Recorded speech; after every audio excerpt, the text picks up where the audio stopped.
C'est la suite d'un des plus gros succès de Netflix, La Plateforme 2. Alors j'avais bien aimé le premier et son concept. Si vous n'aviez pas vu, c'était une plateforme qui distribuait de la nourriture dans une prison en forme de tour.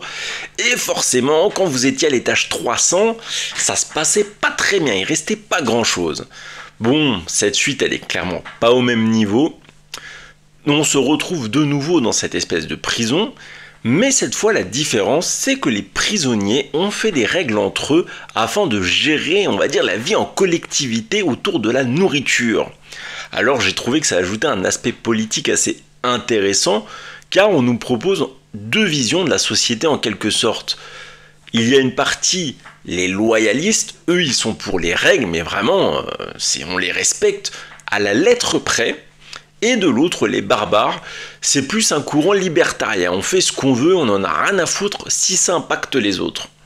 Et donc, en fait, on voit comment chaque courant de pensée va être poussé à son extrême et devenir nocif, même si la base est compréhensive.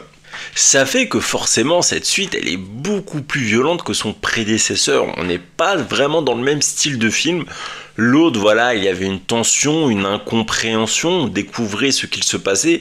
Là c'est brut de décoffrage, dès le début on nous balance tout et ensuite on voit les mecs s'entretuer.